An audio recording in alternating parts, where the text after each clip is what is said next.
शरीर स्वस्थ है, लेकिन आपके मन के दुख कुछ होते हैं।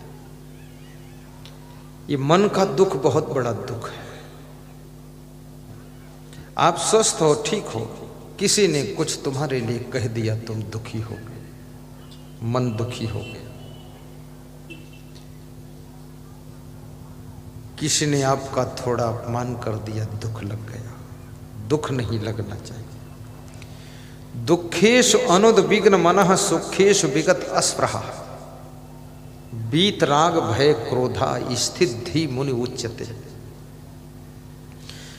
जो दुख के आने पर भी दुखी ना हो, जिसका मन दुखी ना हो। जैसे आपके खेत में ओले गिर गए, अब खेत की फसल तो नष्ट हुई, अब तुम्हारा मन दुखी हो गया, लेकिन फिर भी मन दुखी ना, क्योंकि तुम्हारे मन के दुखी होने से भी ओले रुके नहीं, रुकने वाले नहीं, गिर ही चुके हैं। जो नष्ट होना था नष्ट हो ही चुका है। तो मन को दुखी करके अपनी प्रसन्नता को भी नष्ट क्यों कर रहे हो? अब मन को खुश रखो कि जो कुदरत ने किया है स्वीकार है। अब अगले वर्ष फिर से अच्छा गेहूं पैदा करेंगे। कभी कभी तुम्हारे मन में आलस्य होता है, आलस्य के कारण भी दुख पाते हो। आलस्य को भी दूर करो। आलस्य घर में दरिद्र लाता है, आलस्य संगठन को कमजोर करता है, आलस्य संबंध को बिगाड़ देता है। आलस्य को मिटाइए। आलस्य शरीर में बहुत से रोग भी पैदा करता है। नम्र निवेदन है। एक राजा था, राजा बड़ा दयालु था। तो एक दिन घूमने निकला तो देखा कुछ लोग गरीब है बहुत बैठे हैं। तो उसने कहा जितने लोग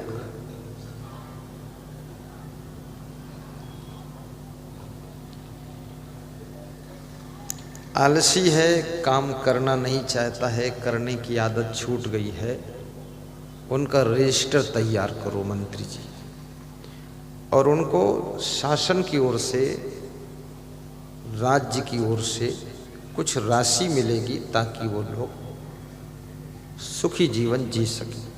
उनका रजिस्टर फार्म भरने लगे तो एक एक दिन में 10-10 हजार फार्म भर के आ गए, लाखों फार्म भर गए। जब राजा साहेब ने सब फार्म देखा, लिस्ट देखी, तो उनके होश उड़ गए कि इतना लोग आलसी है हमारे देश में, इतने लोगों को ये राज्य हमारा राशि कैसे चुका पाएगा? मंत्री जी ये तो चिंता का विषय हो गया। तो मंत्री जी कुछ इसका रास्ता निकालो। तो मंत्री वही है जो रास्ता निकाल लेता है, अन्यथा मंत्री कैसा? तो मंत्री ने कहा कि ठीक है, पहले हम 1000 लोगों को बुलाते हैं, उनका इंटरव्यू लेते हैं, थोड़ी परीक्षा ले लेते हैं आलसियों की। उनमें जो वास्तविक आलसी होगा उसको अपने राजकोष से मदद दी जाएगी। तो 1000 लोगों को बुलाया गया। लोग बड़े खुशी से आ गए कि हमको पहली लिस्ट में बुलाया गया। कुछ बातें उनसे की गई, उनके लिए 1000 झोपड़ी डाल दी गई। 1000 झोपड़ी तैयार करेंगे, उन झोपड़ी में उनको ठहरा दिया गया। और रात में मंत्रियों ने वो घास फूस की झोपड़ी में आग लगवा दी। 1000 झोपड़ी सब जलने लगे, एक साथ पेट्रोल डाल के आग लगा दी। सब निकल निकल कर भाग गए। बोले राजकोष से कुछ मिले न मिले, जिंदगी बचे यही बहुत बड़ी बात। सब भाग गए। एक व्यक्ति कंबल ओढ़ के लेट गया, बोला जो होगा वो देखा जाएगा। दूसरा बोला कि झोपड़ी जल रही है, निकलो। तीसरा बोला, आलसी किस काम के जो भाग गए, भागने की भी ताकत नहीं रहनी चाहिए। चौथा बोला, जल जाओगे तो, बोले जल भी जाओगे लेकिन पहला नंबर आलसी में आओ, पड़े रहो। 4 व्यक्ति नहीं भागे। जब वो जलने लगे तो मंत्रियों ने पुलिस के माध्यम से उनको आग बुझा करके हाथ पांव जल गए, बचा लिया। बोले 4 का फोटो ले लो, ये 4 ही आलसी है, बाकी तो कामचोर था, फालतू आ गया था।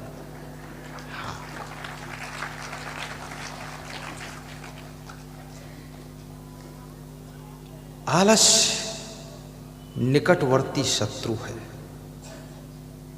आलस्य तुम्हारी योग्यता, तुम्हारी क्षमता, तुम्हारी बुद्धि का सदुपयोग होने में बाधक है। इसलिए कृपया कभी आलस्य मत कीजिए। इतनी उन्नति कीजिए कि आपके कार्य में हजारों लोगों को भी रोटी मिल सके, सैकड़ों को रोजगार मिल सके।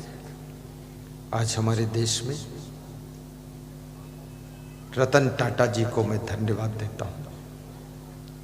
उनके पास में बेंगलोर में सॉफ्टवेयर की कंपनी है, ट्रक तो हैं ही टाटा के, और टाटा की कारें भी आ रही हैं। 8 लाख लोग नौकरी करते हैं सॉफ्टवेयर कंपनी में। मैंने पूछा सॉफ्टवेयर इंजीनियर से, इसमें कितने लोग सर्विस करते? बोले 8 लाख लोग। 2 कंपनियां हैं, एक तीसरी और है, उसमें भी 4-5 लाख लोग हैं। हमने कहा टाटा ट्रक में? बोले उसमें तो 50 लाख लोग हैं। अब एक रतन टाटा, वो भी एक इंसान है, आदमी है, लेकिन उसने इतना बड़ा रोजगार को विराट बनाया है कि करोड़ों लोगों के परिवार वहां से पल रहे हैं। सरकार, सत्ता, शासन, प्रशासन को भी ऐसे बुद्धिमान व्यक्ति की रक्षा सुरक्षा भी करनी चाहिए कि जिसकी बुद्धि के प्रभाव से इतना बड़ा सिस्टम फैला हुआ है, जिसमें करोड़ों लोगों की रोटियां चल रही हैं। धन्यवाद है टाटा जी को।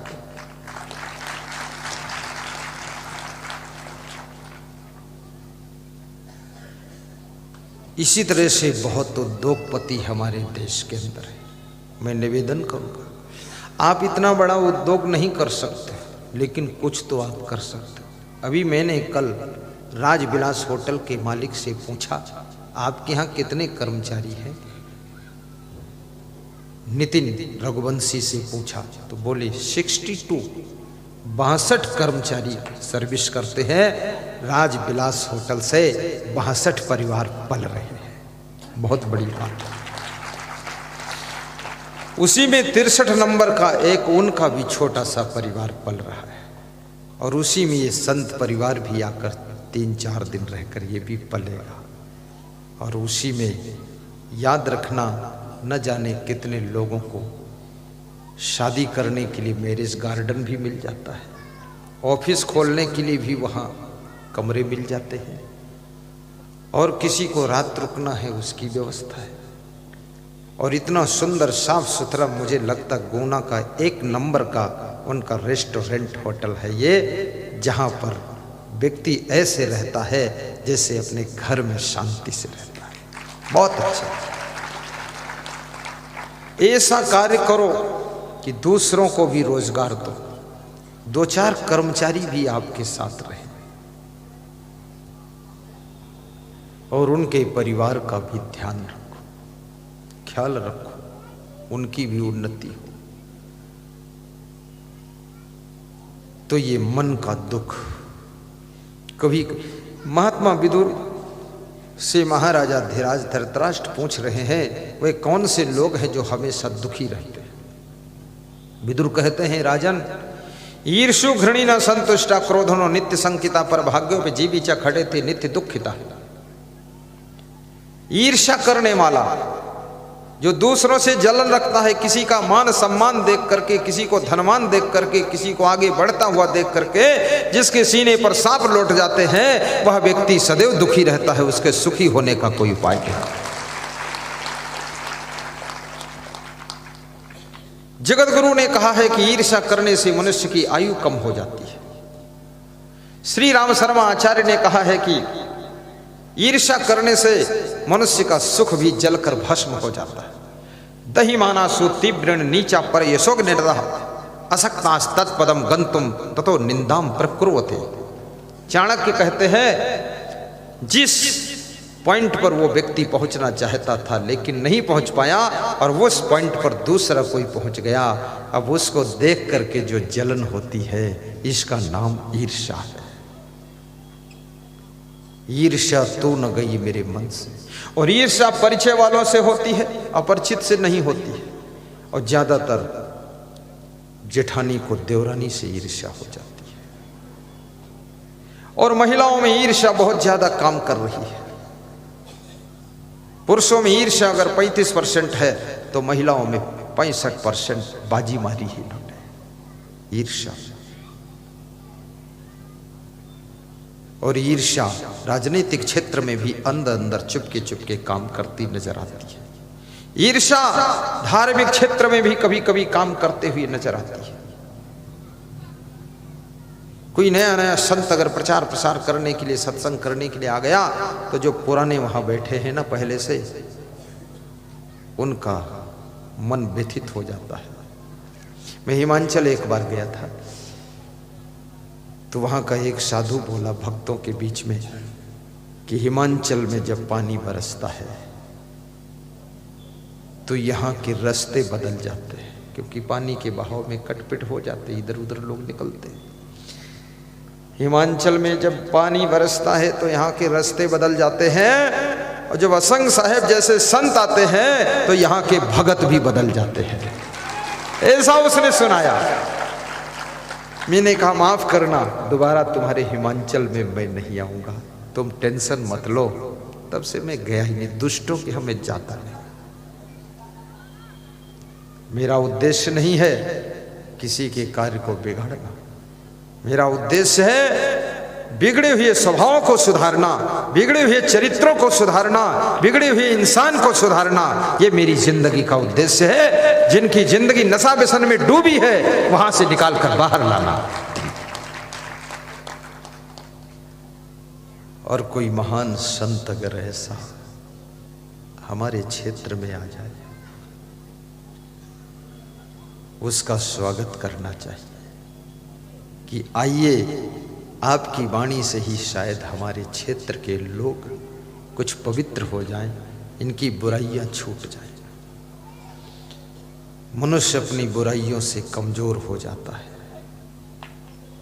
एक छोटे से छेद के कारण नाव डूब जाती है।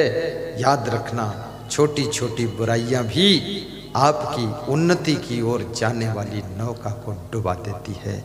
इसलिए मांस, मछली, अंडा, नशा, शराब, जुआ, बीड़ी, सिगरेट, गांजा, चरस, तंबाकू, व्यभिचार, अनाचार, दुराचार, भ्रष्टाचार, इसके कारण मनुष्य की जाति हुई है लाचार। ये छोड़िए अनाचार, दुराचार, भ्रष्टाचार, ताकि तुम लाचार न हो, तुम महान हो, तुम दिव्य हो, भव्य हो, सभ्य हो। तुम अपनी प्रतिभा को समझो, तुम साधारण नहीं हो। तुम क्यों रोते रहते हो, तुम क्यों दुखी होते हो, तुम याद करो उनको जो तुम्हारे देश के महान पुरुष